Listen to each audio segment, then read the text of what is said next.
Hi there. Welcome to my YouTube channel. I'm your host, Praying Medic. Here's today's message.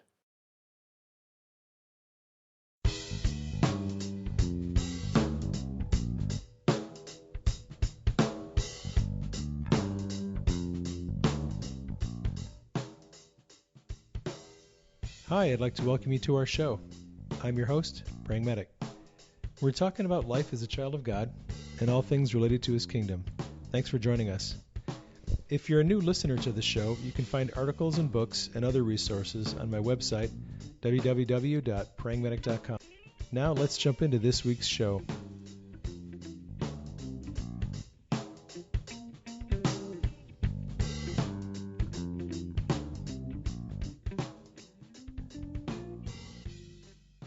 My guest on today's show is my friend Matt Hallock.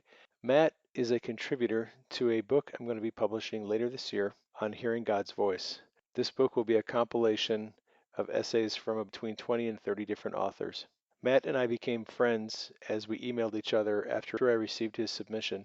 He told me that he has an autoimmune disease he'd like to be healed of and asked if I would pray for him over Skype. We spent a little over an hour talking today, and I got to pray for him. If he shows any signs of healing or a reduction of his symptoms, I'll be sure to let you know in the future.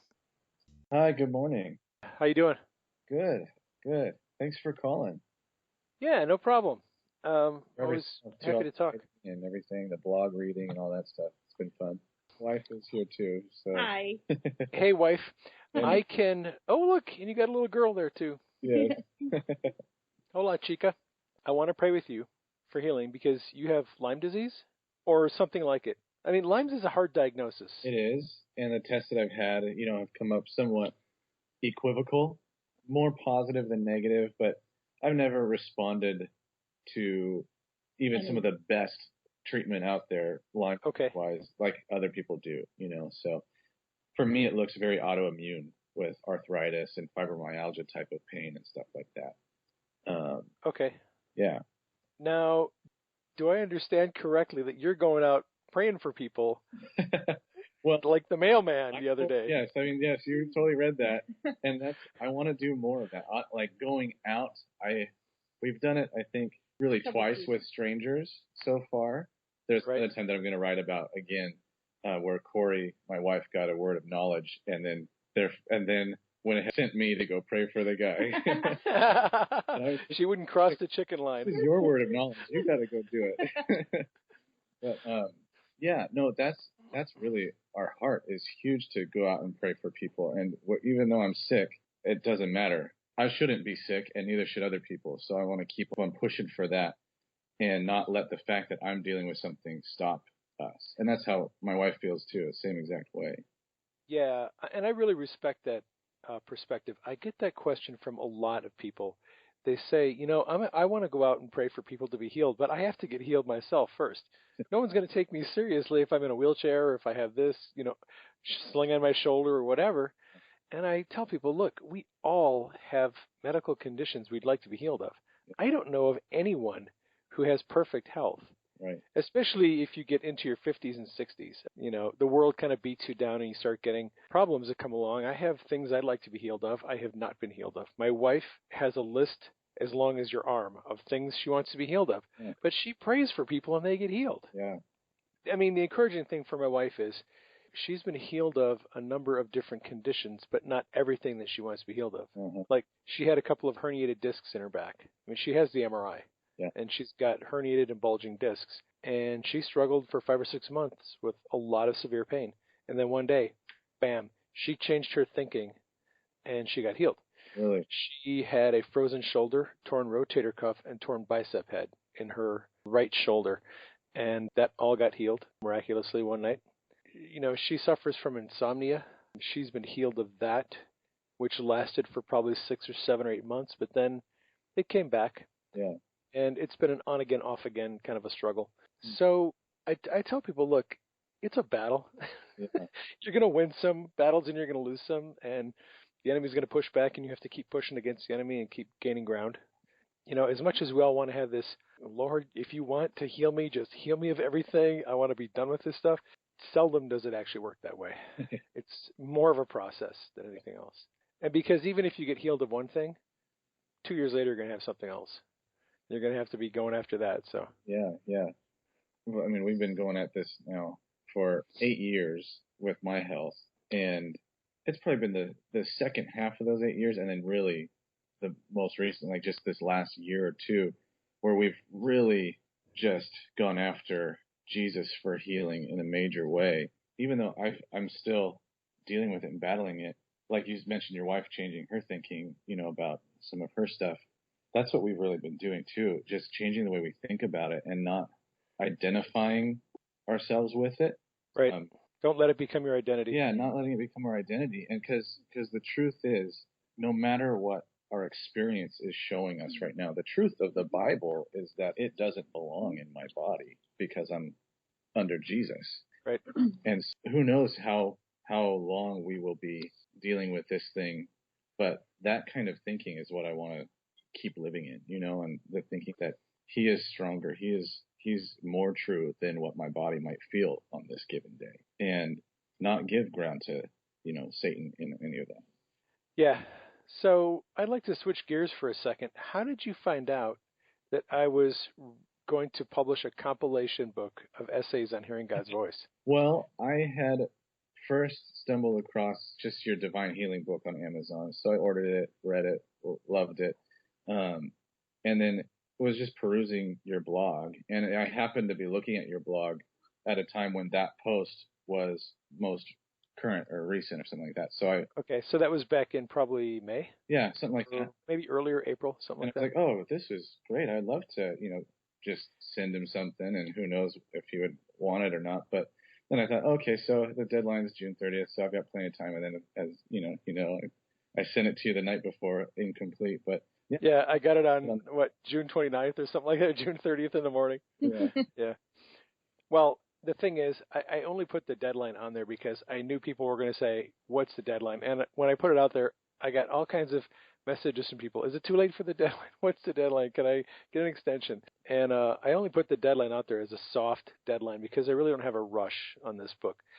But it's kind of interesting. You probably don't know this, but I don't think I put it in the blog post. I actually had a dream where the Lord gave me this dream, and I was working with a bunch of writers on a collaborative project. Huh. And I thought, that's a brilliant idea. Yeah. Why not write a book with a bunch of different authors on the same subject, and we can all compare our own revelation, our own experiences, and share it all, and people can learn that way. Yeah. Yeah. So right now, I think I've probably got over 30 different submissions from friends mostly. Wow. And they're all really good. I think this book is going to blow people away. Really? There's going to be a lot of different perspectives. Some people are pretty outside the box when it comes to, church and, religion. And some people are pretty conventional. Uh-huh. And I think it's going to be a really interesting book. So I wanted to thank you for putting in your submission because I read it and it's really good. I think it's going to add a lot to the book. Well, thank you.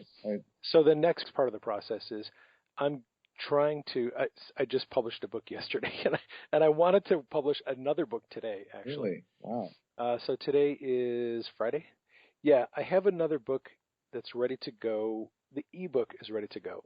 We have to flow in the text for the print book. Uh-huh. So the paperback is going to be probably a couple weeks at least before we're ready to print that. And my wife said, no, I don't want you to publish the ebook. I want you to publish the ebook and the print book together. So she's making me wait. And I was a little upset because I was so excited. I wanted to publish 2 books in 2 days. And she said, no, you're not going to do that. So I'm going to turn my focus now a little bit more to the compilation book on hearing God's voice. Yeah. And what we're going to do next is I'll gather up the essays and then send them off to Lydia, who's my editor. And all of the contributors will be working with Lydia. Yeah. She's going to help people bring out some more things. Don't be surprised if Lydia comes to you and says, hey, do you have any more revelation? Do you have any more teaching? Can you go a little more in depth on this? Because that's the kind of editor she is. Yeah. I try to keep things short and succinct. And she says, look, there's more in here that you're not talking about. Let's go after the more. So, and I'm giving her permission to pull out of people as much as they're willing to give. I feel like, to me, I feel like, man, this thing could go 1,000 different directions in just this one essay. How do I keep it focused? Yeah.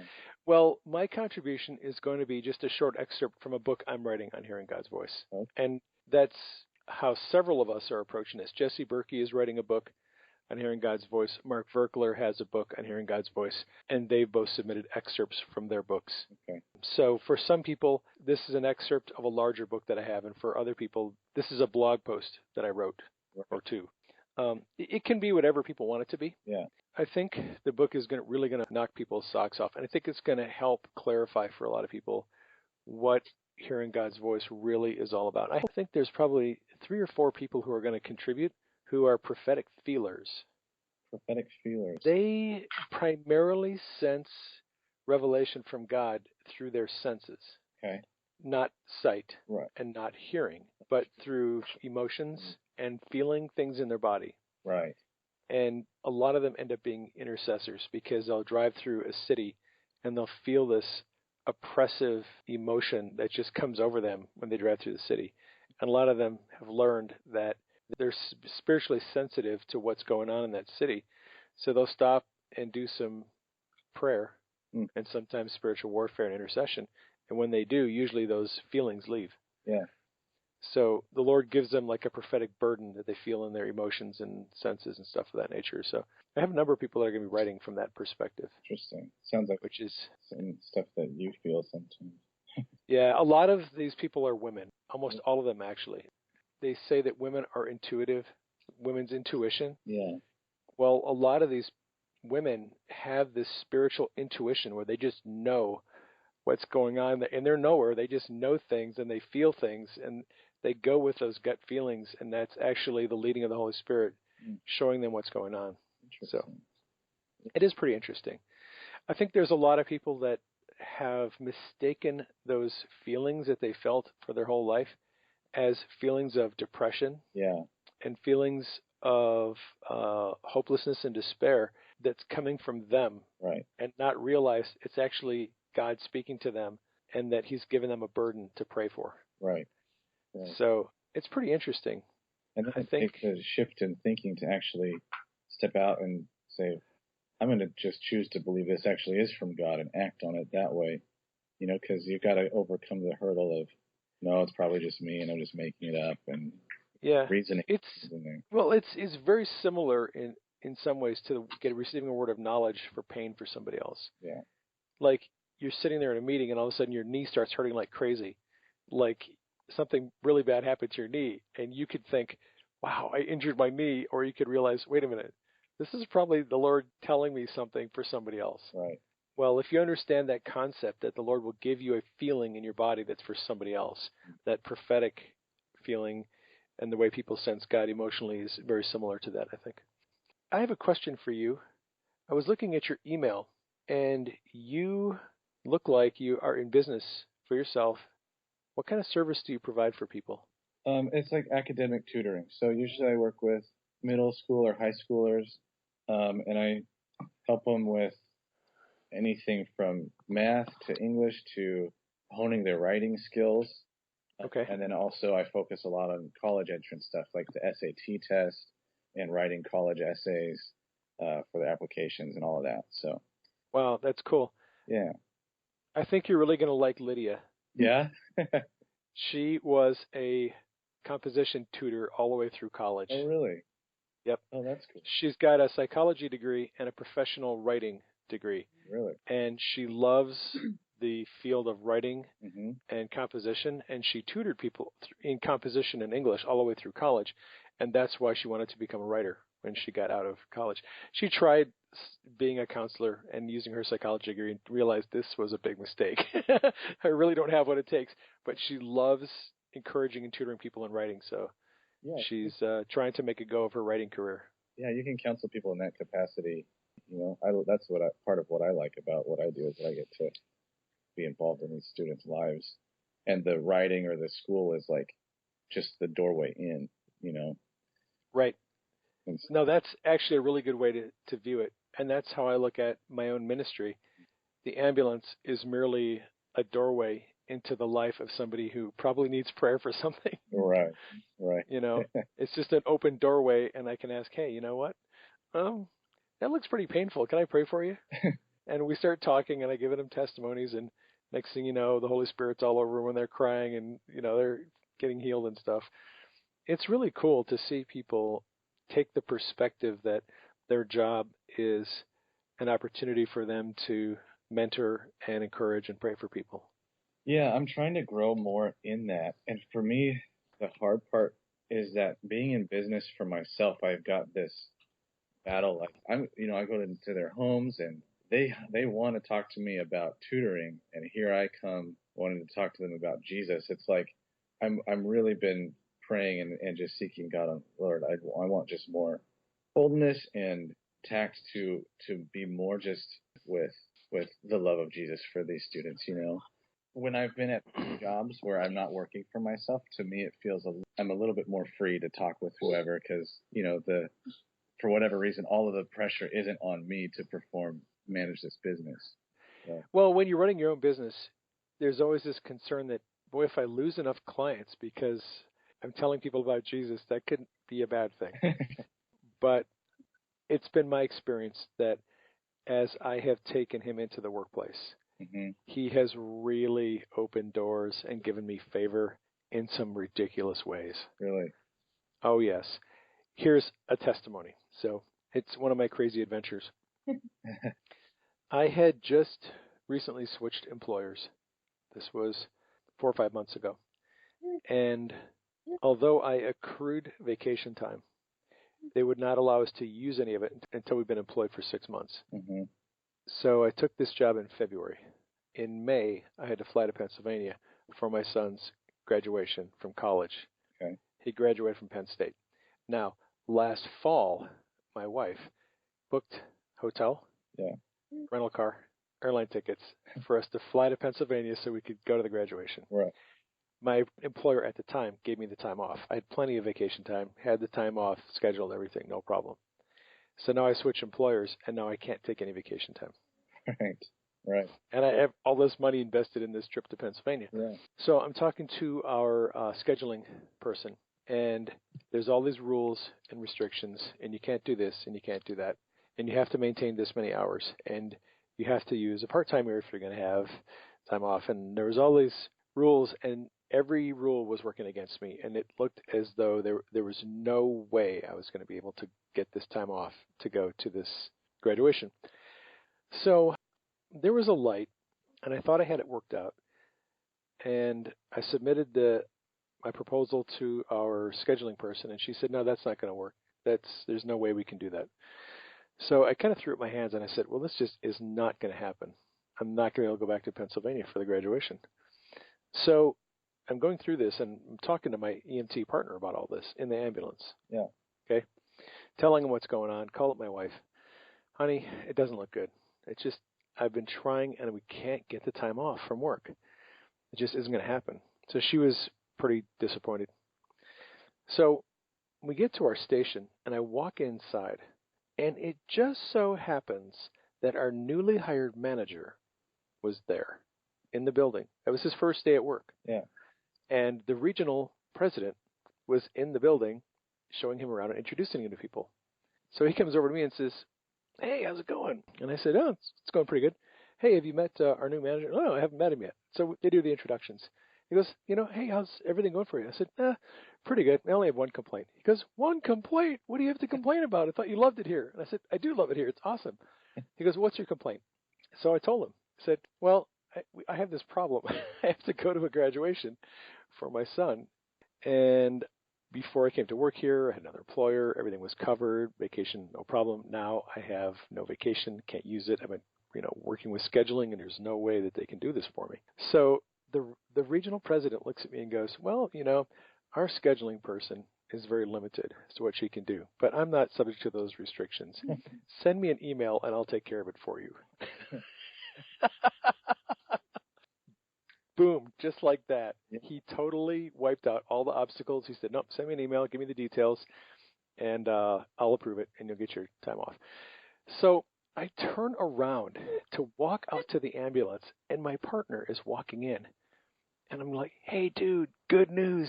I got the time off. Yeah. He gives me a high five. He goes, I was out in the ambulance praying for you. So while I'm talking to my regional or president, my partner is in the ambulance praying for me to have favor. Let me tell you something. That's just one of the crazy stories that I have out in the workplace. Like, God really seriously does just give me favor and open doors for me. Yeah. Wow. That's great. Yeah, so even when things don't necessarily look like they're going really good for you, I would continue to, if you honor God and if you do what He's asked you to do, He will blow your doors off. He will just wow you in ways you can't even imagine. Yeah. Because I totally did not expect that when I went into work that day. I just thought, oh, it's over. We're just a bunch of money. We're out the money. I'm just going to have to eat it. Right. And then He turned it all around. That's cool. That's good. Yeah, it was very cool. All right. Cool, guys. Thanks for everything. Thank you. Yeah. So I'll talk to you sometime soon. Yep. When I get my act together, I'm going to get the authors. I'll start sending paperwork to Lydia, and she can start helping you guys edit your stuff. Sounds good. She's chomping at the bit to get going on it, so I got to get going. Awesome. All right. Well, thank you again. Thank you. Yep. You are welcome. All right. God bless you. See you. All right. Well, folks, that is our show for today. I hope you enjoyed it. Thanks for dropping by. If you're new to the podcast and you haven't been to my website, you might drop by and check out the articles I have there. If you have any questions or comments about the show, you can contact me at admin@prayingmedic.com. That's ADMIN@prayingmedic.com. I'd like to thank you again for dropping by. I hope you enjoyed the show.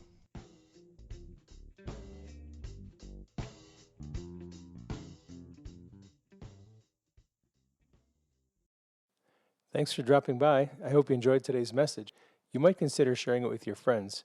You can do that through the links provided below the video, and I hope you'll consider subscribing to my channel.